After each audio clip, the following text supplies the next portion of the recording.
Welcome to Let's Talk Motivation. I'm your host, Serena Miranda, and today my guest is Pennie Owens, and a business coach, as well as the NAWBO Women, I got to read it, Who Inspire Gala Director.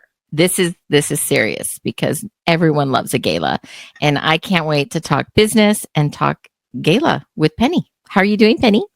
I am great. Thank you for having me, Serena. Awesome. So tell me what is your, I know we put the NAWBO Gala Director, but I want to know what your main business is. Okay, like first you want to say like mom? Oh, that's true. We're both right, moms right? first. That's the first one, right? What for me, I'm like most women. That's a hard question to answer because there's so many different things that you are doing. So even though with having a business, I still feel like that's not my number one job. That's not the one that takes all the energy, sweat, and tears. I'm like, oh, my job is easy compared to just home life. Okay, so that is interesting. Now, my actual job is that I am a leadership empowerment consultant. Now, I'm a leadership empowerment consultant and the CEO of Pennie Owens LLC, and I am the creator of the T.R.U.E.L.Y leadership system. What I do is change the culture of leadership through purposeful and driven actions. That's what I do. So I am that one. I can change your life and change the atmosphere where you work at too.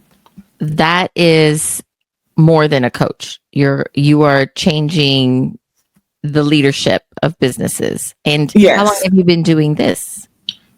Now, this particular business, it's only been 2 years, but my history with coaching, that's going on 17.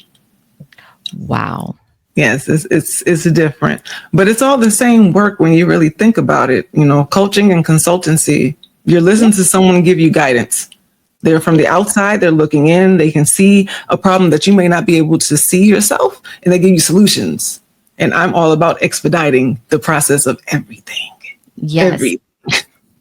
And, I didn't see the importance to coaching until I started this journey on when I turned 50 and taking over my insurance agency and making it mine.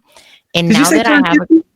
I did. I turned 50. You're just going to sneak that in there and we're just going to, we didn't hear that? What? I know. I don't like it, but just kidding. I would have lost all my money on that bet. Yes, I turned 50. Oh my gosh, I'm going to be 52, girl, this September. I try not to verbalize. You've been 50 for almost 2 years. What? Yes. And the first year, I just literally was like building the foundation. We already had the insurance agency because we own an insurance agency, my husband and I, but we didn't do anything with it. So I took it over and I said, by the way, I'm in charge now. I'm booting you off and it's all mine. And he goes, okay, whatever. Do what you need to do. Tell me how I can support you. But yeah. That's awesome. But now I have a coach, and let me tell you, she's tough and she asks me a lot of questions. And I remember when I started with her, I couldn't answer them. Like sales wise. And now I have a lot more clarity and I know, I have to see her once a week. So I better have answers.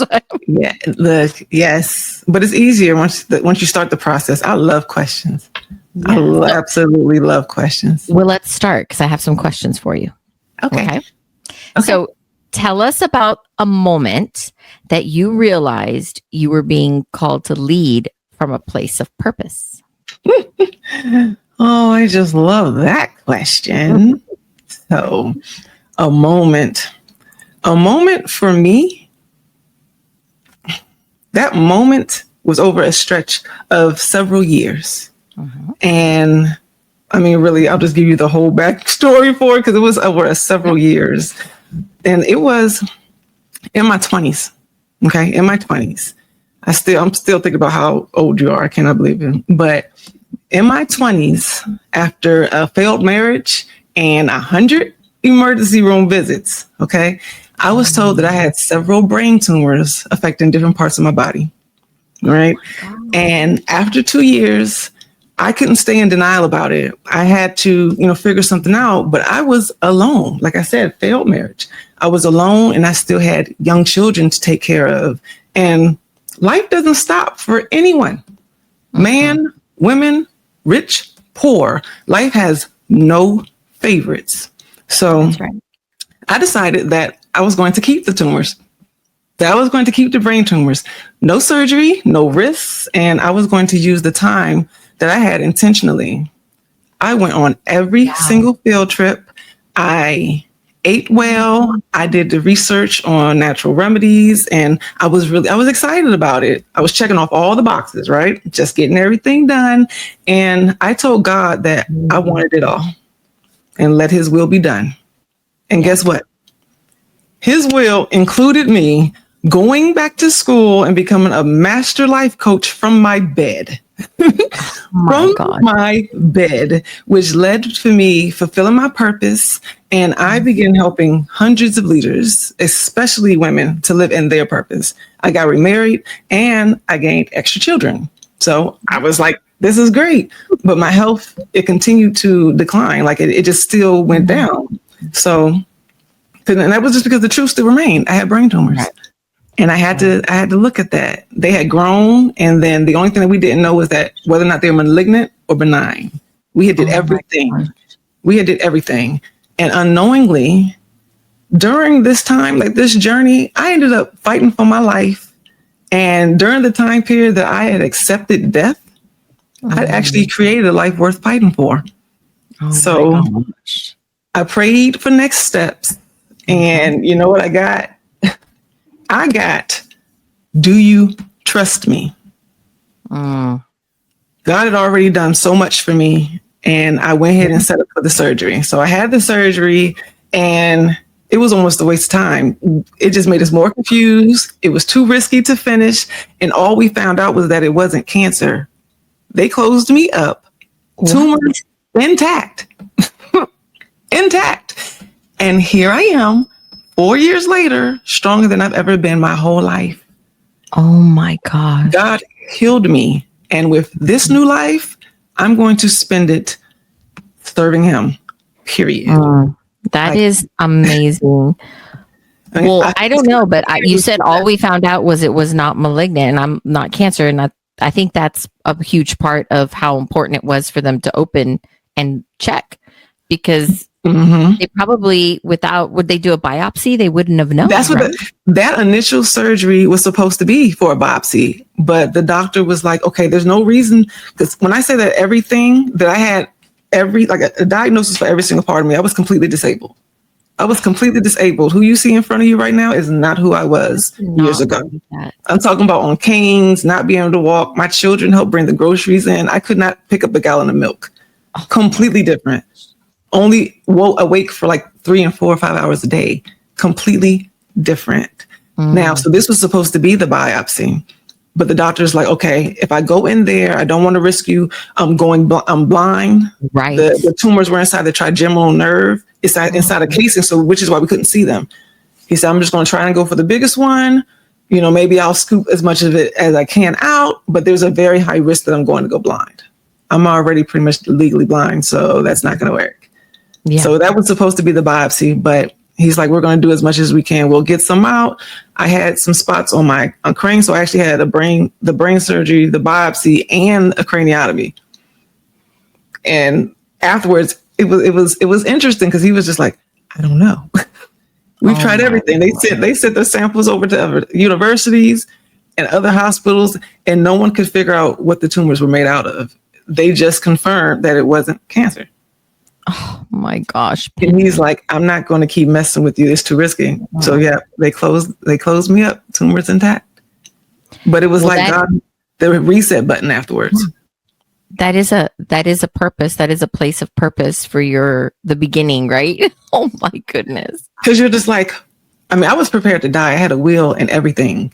Like everything. I made sure that everything I did with my kids was a field trip.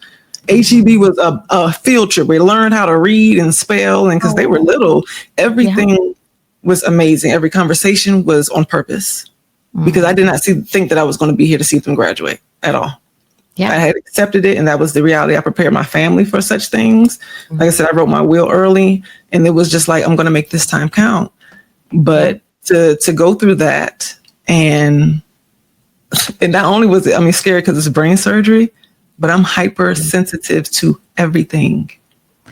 Dyes, MSG, opioids, all of those things trigger some of like seizures and allergic reactions and can't breathe. So that's why I avoided the surgery for so long. Yeah. Because I'm like, if I can't take a Tylenol, brain surgery is probably going to kill me. Oh my Lord. Yes. But it didn't. And it changed everything because it's like, I'm still here. Now what? What are you going to do now? Mm-hmm. And I had never thought about it. I had accepted death. So I never thought about next steps. Yeah. But it's like when you're on the other side of things, I'm like, there's nothing you can tell me I can't do. I don't care who's talking. That's true. That's true. How many years ago was that? 4. Oh my gosh, Pennie. Wow. 4. And that's not that long ago. And that's why I'm like, it was one thing. A lot of people don't want to be sick. You don't want to have to go through any type of trauma. Okay. No one wants to go through trauma and pain, but you learn the most valuable lessons through those kind of situations. I wouldn't change it at all. During that time period really where I had to stay in the bed just so I could be awake, so I could pick my kids up from school to hurry up and finish dinner, take care of their homework, and get us back in the bed real quick before I pass out.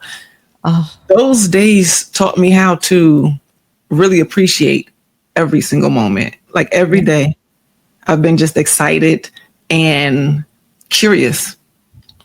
So I live my days being curious, like, all right, Lord, we woke up today, so what are we doing? That is right. That's right. Yeah. That is a beautiful story. And it's literally, I believe God puts us where we're supposed to be. And you and I met in front of that little coffee bar at the NAWBO. Oh no. Yeah. The summit, the leadership summit. And we literally did not see each other for almost a year after that. Did you notice that? I know. I would see you in passing or just really quick and other things. So I knew you were active. Right. It's like, hey, Serena. She is. Serena. But totally. It's like, how did the year go by? It's like, I actually like her. I don't understand why I haven't seen her. I like her. And then I pull up and I'm like, I know her. I'm like, to go, where were we going to drive to? We were going to Austin to celebrate the 50-year anniversary. Yes. At the Capitol. Oh. And that ride, what stays in the car, stays in the car. But that ride was awesome. I've never had such a smooth trip through that kind of traffic. There was no traffic on the road. It's totally like God was just like, you guys are going to have fun. I'm going to keep every obstacle away from you. We parked out front. It's downtown. Right in the front. Exactly. That never happens. Yeah. Yeah, it was a smooth drive, and that was my son's car, and I'm like, man, your little Honda was super nice, and I might have to take it on a road trip again. I don't know how you felt about that, and it was like, Mom, give me my car back. Yeah, he did it. Well, I noticed on your website, I was doing some investigating, and your work focuses on changing the culture of leadership. Mm-hmm. So in your experience, before we dive back in, let me share something that's been helping so many of my listeners lately. If you're a small business owner, you've probably worn every hat possible: manager, marketer, HR person, and maybe your own legal advisor. I'm Serena Miranda, and I help entrepreneurs like you protect what you've built. Whether it's a commercial auto, general liability, or access to a trusted law firm, I've got you covered. Let's make sure your business is protected so you can focus on growing it. Visit networthlife.com or message me on any social media at serenamiranda.networth. What's the first belief or behavior that needs to shift? Oh my gosh. I love your question. Man, the first thing that I would say needs to be addressed is depression. Depression. I've observed hundreds of depressed professionals, and I mean professionals with a lack of faith. This was with my doctors and the clients that I was seeing. It was everyone. I'm talking about people in power that are in leadership roles, on boards, CEOs, just several different people. But they're completely depressed. They're unhappy with their lives. They're responsible. They're successful, but they're completely unhappy.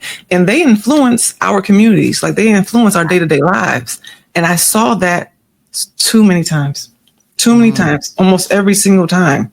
I was very moved and agitated by it. So I decided to do something about it. I wanted to take that one-on-one to more of group coaching. I did that. I set up a course, workshops, and I'm like, no, this isn't enough. With everything that's going on in the world, with our national leadership, it's growing. The depression rate is growing, and the lack of faith is increasing as well. So I'm like, okay, all right, the groups are cool, but I'm going after leadership. Like, I need to talk to someone else, because they're the one that makes the decisions that affect all of us. Affect all of us. So that's why I joined NAWBO. Yeah, exactly. So do you think that they are depressed because of their lack of spirituality, or their lack of that is an easy yes. Easy yes. If you don't believe in something bigger than you, then all you're paying attention is you. There's too many people on earth for you to think that the world's about you. I'm going to send this to you. I just saw an interview where now they're doing brain research on the brain of people that have had a strong spiritual connection their entire life, or have healthier brains and have a less susceptible exposure where they dementia and Alzheimer's in their old age.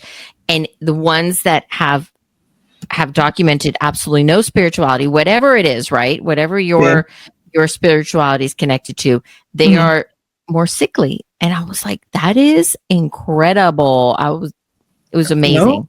No, I can see that. That's totally true. I mean, when you think about dementia and diabetes, tumors, our blood pressure is usually related to stress. These are fibromyalgia. These are stress-related inflictions. Pretty much, this disease comes from being uncomfortable, worrying about things. It manifests into your body. It takes on a physical manifestation. Be careful what you think about, right? 100%. Mind over matter. Be careful what you think about. So there's a real thing there. A lot of the cancers that we have, I would not be surprised if they stem from toxic relationships that we deal with. Right. We deal with a lot of stress on a regular basis, and we eat McDonald's and we stand in front of the microwave. So we're going to have some issues, but definitely with the faith. If you don't at least have some type of hope and some type of source to guide you outside of your opinion and TikTok, you're in trouble. You're in trouble. 100%.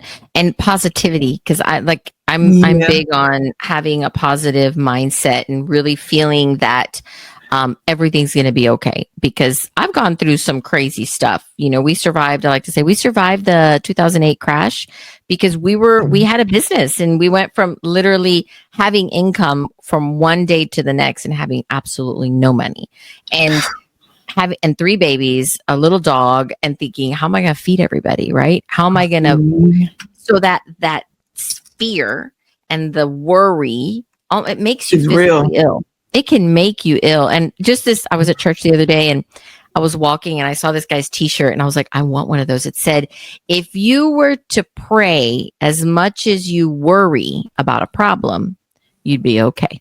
And I was like, oh my gosh. Yeah. I like that shirt. I agree. I totally agree. It's so true though, right? It is so true. But yeah, I hadn't thought of that in leadership. And I'm going to give you a story. When I was an educator, I had worked for a certain district here in San Antonio, and the environment, the leadership environment was very toxic. I mean, to the point where we would open our doors and look both ways just to avoid that one leader. And because it was every time we saw this person, it was conflict and fear and anger, and it was toxic, because then you'd see the teachers taking it out on the students, and I would be like, okay, this needs to stop. It causes a ripple effect. It does. It causes a ripple effect.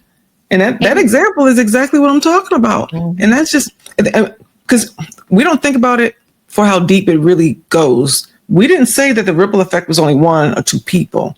You have no clue. It's like you can change somebody's life in a conversation, or you can be the last thing that pushed them over the edge. Exactly. And that situation, it expands out past just the conversation or whatever just happened. Mm-hmm. So it's like you have bad leadership, torturing the teachers. The teachers are dealing with the kids a certain way. That's our future. Now they're insecure. Now the teachers aren't putting their energy into it. The kids are not educated. That's the next level of community.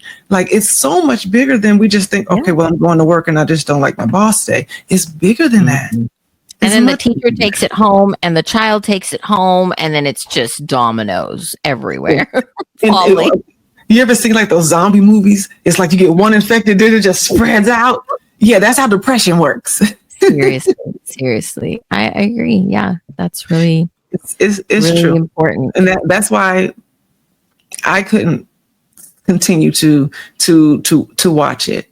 I mean, as far as me, especially what I learned was just like, there's bliss in ignorance. I see that, but you want to be informed and you want to be educated, but you want to be intentional about what it is that you are putting back into the earth, what you are contributing to your community and your household. You know, it starts with you. And I stopped watching the news. I know it's been over a decade. I'm watching it now, but I mean, everyone's going to talk about it, so I'm going to find out, right? But I purposely stopped because during that time period, with me being completely sick, Serena, when I tell you that not being able to be awake for more than 4 or 5 hours, I made sure I paid attention to everything that was going to use my energy. Exactly. Okay, you cannot stimulate me to be upset or to be overwhelmed or anxious, because I only have 5 hours to make my day count. It taught me how to be very, very strict with my discernment and prioritize everything. So the news and other people's toxicity, it was fine. But I also wanted to make sure that what I entertained my mind with was very important, especially because I was trying to make sure I was very authentic and an example for my children. I want to be an example for them. So I can only do that. I can only teach love. If I'm giving them love, I'm showing them love, and I'm making sure that I feed that to myself. And I saw that with people being upset like that, it's like you can control what's upsetting you most times. Mm-hmm. You know, if you need to break up, if you need to get a new job, if you need to move, those are things that we can control. And for the things that we cannot, I behoove you not to spend hours and hours and hours trying to make sure you get an answer or looking things up. Some stuff you just don't need to know. It's over your pay grade. Exactly. I'm so happy to just say, I don't know. And guess what? I'll drop it down and start something else. I'm like, I'm not about to be upset. Why does the world move this way? Why do bad things happen? Why did my boss treat me like that? Yeah. You know what? I may not ever find out. And unless you're going to go across the room and say, hey, why do you treat me this way? Right? Unless you're going to die and be like, hey, God, what's going on? What was COVID about? Like, until you're about to be in that situation where you can get a real answer. Get answers, right? Why bother? Right. You got 24 hours. What you going to do with it? That's right. Some questions are just not going to get answered because people get very, very stressed. We have to know. We so nosy. Yeah. And social media brings in that nosiness, right? It does. That makes it worse. We was nosy before social media. Exactly. Yeah. It's just crazy. But I remember, so like my parents are boomers. So news was very important. Like my dad was very clockwork. He'd get home, sit down, read the newspaper and watch the 5 o'clock news, 6 o'clock news. And then I remember sitting there and being like, well, when I chose to raise my kids differently, I was like, we don't do that. We didn't have cable for probably 12 years. And from the time my children were born and it was really funny because whenever we'd go to hotels or to grandma's house, my kids would like race to the little TVs and turn on Cartoon Network because they didn't have Cartoon or Disney. Mm-hmm. And they would be like, can we watch Netflix? And now I see them and they're not bothered by, their life does not revolve around the news. And good job. They don't bring it in. And sometimes they'll ask me because they hear it at somebody else's. They're like, Mom, did this and this happen? I'm like, oh, well, yeah, but let's find out what happened, and we kind of go through the facts and stuff. And I'm like, and I always tell them, you got to go to different places. You can't just always have the same same stuff source coming in, the same sources, and you have to put yourself in their position, because what happens to me in San Antonio, Texas, in my family is not going to be the same as someone in another city, another state. I mean, we live totally different environments and lives, It's totally true. So it is. And it does make you a healthier person if you're not listening to negative things 24/7. Good job. I thought that was interesting because the grandparents, of course, they were just so happy to have papers, to be able to read and television. They were doing pretty good. Habit, I think there was much more habits with maybe. Well, it's also because they didn't have the internet, and now they didn't have distractions. Yes. So it's just like with farming, if you had to prepare your meal, there were things that need to be done. You couldn't sit still; you wouldn't eat. Exactly. So they didn't have as much idle time as we have now. With everything being like microwave, we are idle. And now with social media, oh my gosh. I mean, it's doing exactly what it was programmed to do, distract us. Yeah. And it's weird because I think I'm on social media more than my kids are. And they'll tell me, they'll be like, Mom, my friend just screenshotted and you're on their For You page on TikTok. I'm like, hey, tell them to follow me and share my info. Tell them to share me out. And then they laugh. They're like, oh, my mom. And for Lent, my grandmother is Catholic. And when she just passed away recently, and in honor of her, I told my kids, well, we can do what Abuelita would always do, which is she's celebrated Lent. So we went to mass where after she had just passed away, then that Easter, she passed away in November of 24. So this, actually 23. And then in spring for Easter, we went to church like we would do with her. And they were like, want to know more about her religion and her culture. And so we did you give something up for Lent. And my son was like, I'm going to give up fast food. And then one was like, I'm going to give up Instagram and I'm going to give up sodas, right? Or sugar. And it was really funny. So we did that. And I was really impressed with the amount of focus they had on when they deleted their Instagram and their TikTok. Wow. So they didn't even just put the phone down. They deleted it. And one of them tells me, completely different commitment. Yeah. I said, hey, did you see what so-and-so posted on Instagram? And he goes, Mom, I don't have Instagram. And I'm like, you're 19. Okay. Weird, but okay. And I was like, oh yeah, I forgot. Here, let me show you. And he's like, yeah, he totally went cold turkey and deleted all the apps off his phone. Look, congratulations, Mom. That's a huge accomplishment. It really is. This says a lot about you and your teaching and even being consistent. 12 years is a long time to be really off grid. That's how I felt, where it's like, until I had a business, I had probably the cleanest email box ever. No spam. Okay. Okay. Everything was easy. Pennie Who. Okay. They were like, you don't have, there's no mail. There's no junk mail. No, I'm not being bothered. But businesses, I'm like, oh man, that's all the stuff I was really happy not to have. But it's still great. No, your kids are awesome. And you know what? We did it because we didn't have the money for cable. So we were like, we had to pick and choose. Do we pay for this cable where it's a bunch of toxic stuff, or do we just not do it? And it ended up being really nice because we spent our evenings not watching TV, or our weekends. We were always outside. We were always doing sports or doing family functions. Quality time. It's important. I mean, we're still in the beginning of what social media is going to do for everybody. Just this staying in the house and entertaining yourselves. I mean, the phones are big old pacifiers. It's electronic pacifiers. We're entertaining ourselves, or we're making sure that we stay calm, or we relax, or we're making ourselves feel better. And we're not depending on each other to do that the way we would beforehand. So it's like our worlds are smaller, yet we're dealing with all kinds of strangers. Stranger danger or no. Like, I don't understand.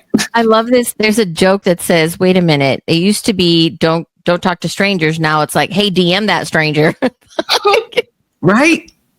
Okay. Like, get into the DMs with some total stranger. Everything's a contradiction on extreme. It's like to the third power now. Exactly. What did you see that Governor Abbott just They passed the Texas Senate that now phones are not allowed in any school, public school campus. No more cell phones. I saw something very brief, but I didn't get to read about it. I'm excited about it. We lived without them beforehand. We would go outside all day, not letting the air conditioning out, and we went way farther than Mom said because she couldn't call us. Yeah. Well, I think it's being an educator and being a mom. I think it's a good move because I've lived through with one of my children, the social media bullying, the horrible internet creating fake accounts about my child, and it is not okay. A child should not have to go through that. I've even seen someone take pictures and airdrop it to the entire campus of a little girl in a gym when she's changing in the locker room. I mean, it's not okay. So I think it's a good move. Yes, is it going to hurt? It's going to be that Band-Aid that's stuck on all the hair on your arm, and you're going to have to rip it off, and it's going to hurt, and kids are going to have some weird withdrawals, but you know what? You're going to survive. We did. It's not, I mean, all right, the kids are going to be on the floor shaking. They're all going to have seizures. It's going to be like really crazy, foam at the mouth, the whole thing, right? They're going to be having headaches for weeks, just complete withdrawal. But the parents are going to have a problem because we didn't used to have phones. You can go to school without having a phone. The teachers are playing on their phone. How are you doing that? You're supposed to be teaching the kids, but your account is popping. You know what I'm saying? Like, this is ridiculous. I'm gonna need you guys to stay focused. So I think this is a good thing. I have a child that also went through a similar situation like that, and there was no one to attack or hold accountable because you can make a fake account and you can close a fake account. And I mean, there was racial slurs and bullying, and he was completely unaware. But you couldn't find out who to hold him accountable because they could just do whatever they wanted. I called the police and they came and we did and he said, "Ma'am, there is literally nothing they can do." Similar to if they steal your money when you give them your bank account over the phone. It's like it's out there, and it's But with children, I think it's harder because they're so young and impressionable, and we are all about our lives everything is tied to school when you're young, and it can really damage them. So I think it's a good thing. I don't think schools you don't need to have a phone in school. You're fine. You will survive. They don't take books and paper anymore. The one thing that they have, their phone. They can leave their house keys, but they have their phone. So to all the children and parents out there, I am not sorry that you're going to have to do a little bit of work. Exactly. Pretty much. Okay. Like, learn your address. Remember a telephone number. Yeah, I said it. Like, this is crazy. This is great. I know. There's comedy shows where they won't even let you take your phone in, and they lock them. They put them in those sleeves. I think Chappelle is one of them. And in Austin, Kill Tony, they don't let you have phones. As you walk in, they pat you down and lock your phone up. School will be okay. It's interesting. And I mean, they need to focus. Everyone needs to focus and that's where trust and then having your faith builds up too, because the excuse that we were conditioned to be feared, especially after 9/11, right? And the school shootings, not that it was not a serious situation, but all of a sudden each child, whether they can read or not, has a phone. They can't even dial and call you. They don't even know how to use the phone. They know how to text and play on it, but they don't even know how to answer it. And you have to have it. I mean, the parents are so paranoid where they're calling their child during math, but they also are, well, what do you want for lunch? Because I'm in the neighborhood. The child is at school. Let's pretend that school is work for kids. You shouldn't be calling them during the day. No. I've seen all kinds of just mess. So I'm all for it. I think that this will be a good thing. It'll be rough a little bit, but it'll reinstall things that we should never lose. And it really, we're real, like right now I'm very tied to social media. So but I do it for my business. And I've noticed that at the beginning during 2020, I got on TikTok and I love doing videos on makeup and skincare and all that stuff. Okay. So I started being a such a girl. Right. I know, right? I started being a consumer of content. My husband calls it, you're either a consumer or you are creating. So when I started to being a consumer and then I started focusing on my business, it developed into being a creator. So now I use it to create content for my business. I notice I don't even get on it that much anymore because I'm so busy pushing out content for my clients and for prospective clients that when it comes to me scrolling on my own, I'm like, I don't even want to be on it after a while. And I okay, hey, look, I understand. All those years of having clients on the phone, I just stare at it when it rings. Like, oh God, I'll be like, I just got off. It's like the taxi driver. You think he wants to go home and his kids asking for a ride to the store? No, you're over it. No, well, I wanted to learn how to balance everything, and it's unfair.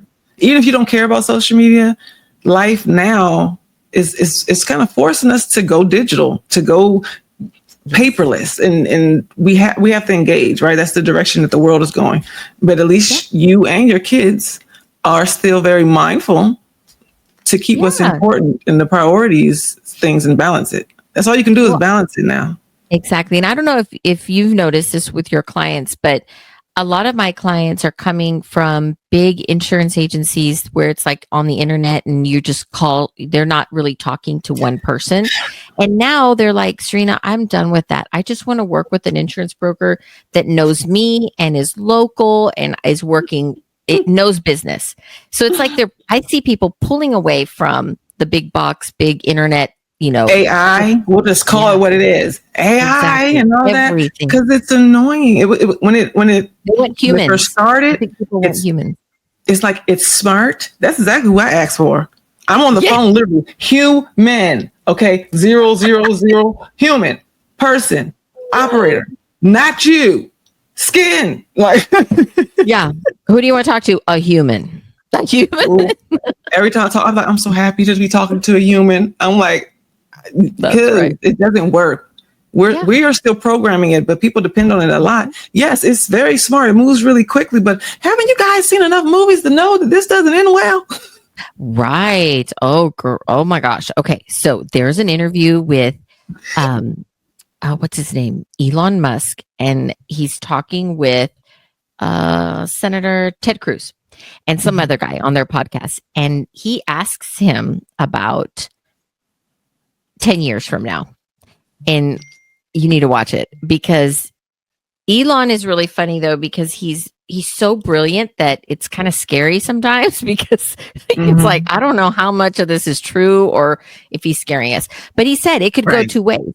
It's like, there's two options. There's the Terminator way where we are, all taken out, or there's another movie and I can't think of the name of it it's a book and it's where we coexist and we work and it helps us be better humans and we won't need things like we did before. There won't be poverty because robots will be helping us supply the food supply and farming. And so no one will need anything. And I was like, wow, I hadn't heard such polar opposite examples of how it could go. Obviously I don't want it to go Terminator, but I thought that interview was really funny. And I was like, oh my gosh. It's really interesting. It's really hard you don't know what to trust. Like you said, it's like, are you warning us or are you trying to scare us? Is this the truth or you're just entertaining me? You don't know. You have to make your own decisions and just be mindful, just pay attention to your audience. Who are you talking to? Right. Exactly. And I do know that he warned way before it launched that there needed to be systems in place before the launch. And he was not happy with them saying, let's just go all out and 100%. And he warned, he did say, there needs to be systems, but you never know. I think we went off on a tangent, but it was a good conversation. I was about to say, just like ours, we're having a good conversation. I don't know if these are the questions that you had scheduled. I'm not mad at all. I know, but I do want to ask you a couple specific questions. Okay. About keeping motivated in your mindset? You know, we did touch on that at the beginning because you've had such a experience in your life that really grounded you. But if there's, how do I ask this? Is there a mantra or a daily practice that helps you ground before you're stepping into these leadership spaces? Because it can be draining to work with leaders and organizations. So how do you stay grounded? I pray all day long. All day long. I make sure that I sit still in between each moment. So, so like before I'm getting dressed, I'm messing with my hair, talking to the kids, preparing to talk to you. Before I got on the computer, I stopped. Took a couple deep breaths. I say a prayer. I ask for, just protection and solitude. Just, I trust you. Let me enjoy this moment. And then I make sure that I'm present. What I was doing before, I don't take into the next moment. Right. So I separate from it. So then here, all I'm thinking about is Miss Serena. I'm having this conversation with you. That's all. I'm going to give you 100%. I'm going to listen to you attentively, and I'm going to enjoy this moment. Then get off. I'm going to stop. I'm going to show gratitude for the giggles that we shared and what I learned about you. And I'm going to be grateful for this. I'm going to thank God for allowing me to have this moment with you. Sit still, breathe. Then I'm going to go cook dinner. When I go to the kitchen, I'll be all about the food. So I separate each moment and I keep it where it's supposed to be. Like, there's no reason for me worrying about this over here. Then, that's how you burn yourself, or that's how you miss something. So I just pray throughout everything to separate from, because you're right. It's very draining. I didn't have that tool beforehand. Through that illness, I mean, there was times that I literally going into the grocery store, going into H-E-B, Serena, if I was in there longer than 15 minutes, I may be in danger of having to have somebody come pick me up from the grocery store because I'm no longer going to be able to drive. I'm not going to be able to get out of this chair. I'm talking about full-blown clash because it was just too loud and overstimulated and being around all those people and the lights. And it's a lot. You see how many people we deal with these events. It's a lot.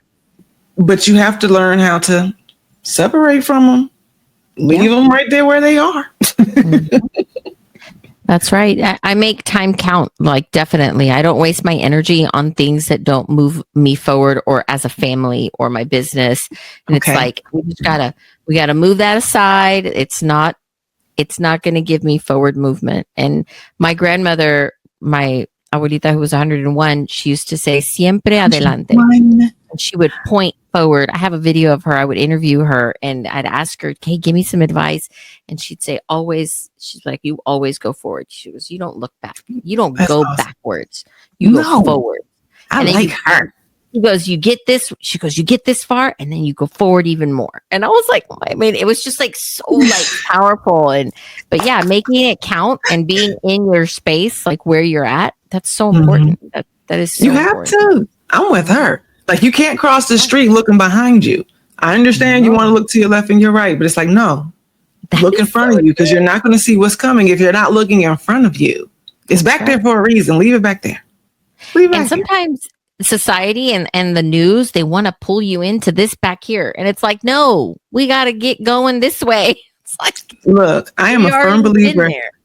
And I teach all my clients and my friends and my kids this, where be careful with nostalgia. Because nowadays with the devices, you can listen to the songs you used to listen to growing up. You can watch the cartoons you grew up with. You can see things that were going on in your parents' days. You can look at history further and further and further. But that's looking backwards. All the moments that we spend scrolling, looking backwards and reinventing or reliving those moments, you're not doing something today. And you're not preparing for tomorrow. Right. So be very careful with how you spend your time, because it's not back there. I'm not saying that it's a problem looking back, but look back, compare some notes, have a moment or two and move on. What'd she say? Move forward. Move always forward. Siempre adelante. It's awesome. I like that. Yeah, she was a great person, and we miss her. She was our matriarch, and I tell my mom now, I said, okay, Mom, you're the matriarch. And she's just like, I don't know if I can fill those shoes. And I'm like, well, you fill them in your way. I was like, because you are a matriarch in your own way. You have a different, you have a different experience. My grandmother, was was born in 1922. I was like, you're not going to have that same experience, but you have these 6 grandkids and now you are leading the family, right? So she's in her own way. Mm-hmm. I absolutely love that. And one, you're a product of mom and grandma, and you're doing pretty good to me from what I see. They did a great job. They did a great job. That was try. Now, look, that's one of those reasons why I'm really glad that you are with the hospitality part of NAWBO, because that mindset, being able to let people know, like, okay, well, this is who you are, this is who you're not, is very important. And it's bigger than imposter syndrome, right? Just accepting who you are and what you're capable of doing. That full potential is remarkable, and to be able to express it with like the different stories that you tell, and the way that you are just so playful and just kind of give it to people. We need it, because there's a lot of people that are just really upset, and and that was one of the main things that caused me to join NAWBO. Just looking at the women and wanting to bring the acknowledgement of who we are, who we are. Now it's like, I joined NAWBO to leave an impact, and not even just on just the person I'm sitting next to. I'm talking about every woman and leader here in San Antonio. And because San Antonio, I'm not from here, but San Antonio has such a special culture here. It's different than I've seen in all the other states and stuff that I've lived in. Right. It's different. We are unique. We are. We are. But as a woman, I'm like, look, as a woman, we each have silent, unseen obstacles that we are smiling through, right? That we are working really, really hard, and you can't see it. And we're maintaining our personal roles and all the responsibilities with it. We are amazing. We are amazing. And I don't care what nobody says. I'm going to spend the rest of my days making sure that every single woman understands exactly what you said. You are a leader in your own right. Mm-hmm. You are strong. You come from strength. You're handling your business as we speak. That's right. And it needs credit. I want to make sure that I'm available to teach her and him, for the ones watching, and him, how to be exactly who God called them to be. Period. Exactly. Like, I really think that's important. I made sure that I used my personal experiences and those professional experiences and to merge them together. Like with my business, I make sure that one, who you are at work is the same person you are at home. I don't care what they tell you. Exactly. There should be some consistencies and some differences, but there should be some consistencies. I made sure that I put that together because I told you beforehand that I actually have a system to create the T.R.U.E.L.Y leadership system. Yes. I use that experience through all of these to put together 9 steps, real simple. Really simple. Nice. We need to do a podcast just on that. You have to share that with us. That is, life is simple. We make it complicated. Yeah. So tell me more about NAWBO and the Women Who Inspire Gala. And you're the director. So what are we looking at? What do we looking forward to? Okay, now this is the funny part. We're just going to say that this is new. So I am not sure exactly what I can say, what I can't say. We don't know what the rules look like yet. Okay. But I can tell you my intentions, because I guess, that won't make you get sued, right? Right. Just a cliff note. No promises, right? Disclaimer. This hasn't happened yet. We don't know. But what I want to do with the gala, I want to invite more women, because there's way too many. Did you know that there's 63% women in San Antonio? No, I didn't know that. 63%, meaning more than half. So the rooms should be filled. There are plenty of room to involve more women. My goal is to talk to each and every single one of them and let them know you're important, you're powerful, you're special, and you're wanted. And it'll give them a space to tell their stories, to have the opportunity to win the award, but mostly just to share the moment, because we're awesome. Like women do a lot. We do a lot, and only another woman can understand that. So why not use this time to make sure that they see how great NAWBO is? Like I said, meeting you, we're just standing next to some pastries and tea. I laughed so hard. What were we talking about? I don't even remember. I don't even remember. We talked a little bit about our children, why we came. We talked about things we used to get in trouble for when we were younger. Just a little hint of, it was interesting. I do remember that now. But we really just kind of highlighted the interest in getting to know each other, not sell to each other, to actually get to know each other. Like, I hope I see you again, Serena. I hope I see you again, Pennie. And it was genuine. It was genuine. I want to say the whole conversation, only one sentence was dedicated to our job. Right. And you know how I know when I meet someone that I like and I really connect with is if I do not remember what they do for their job, but I remember that their family, they have kids, their smile like yours. And as soon as I saw you when we were going to Austin, I was like, I know Pennie. I was like, where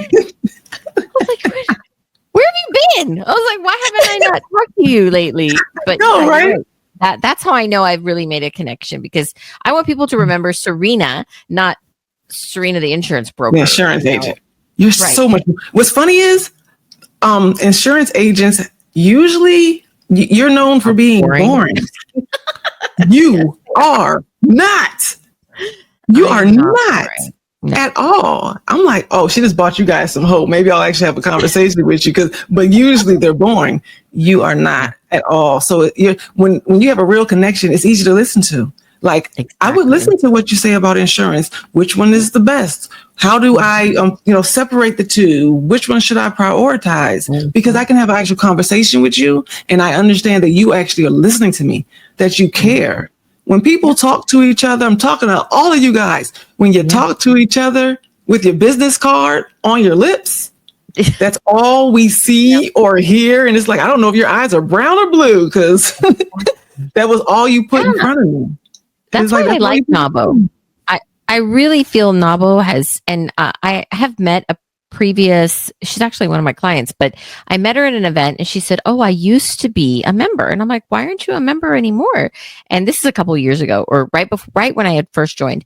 And she says, oh, I don't know. I didn't really enjoy the setup. And I was like, well, it's changed because I'm involved now. And I was like, I'm hospitality chair. Okay. See, we are taking over. No. And I think we've really, and this is real important because the San Antonio chapter of NAWBO is the second largest. No, I think we just became. I know we're number one in a lot of things. Well, I don't membership. We're number one. I know we're number one because we're Texas, and Texas is always number one.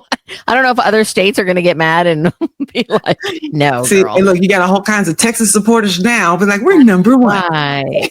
Everything's bigger in Texas, so we got our big Texas NAWBO. And I'm just like so vested. I'm like, we will be the top number one chapter in the country, and I'm pushing for Austin, Dallas, and Houston to be just as big and just as welcoming to the women in their community. And I even told one, I follow everyone. I'm like a NAWBO Richmond. I follow NAWBO in California, I think really San Diego. I follow everybody. I'm like, I am a NAWBO on all sorts. And I even told one girl, I said, I think the NAWBO from South Carolina has some beautiful events. And I said, we need to do like a NAWBO swap where a group of women go from NAWBO here to NAWBO, stay at an Airbnb and go attend NAWBO events in another city. I was like, that would be so cool, right? Because that's what I'm told you. I'm glad that you're here. I don't look for everyone on LinkedIn and Facebook and all the places that you put this on. Yes, there's a new day in NAWBO.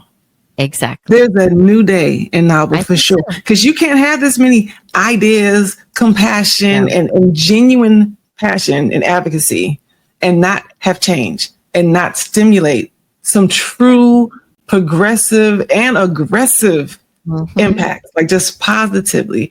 So I am really excited. I'm really excited to work alongside you. Just so you to be my homie. I'm really moved. Thank you, Pennie.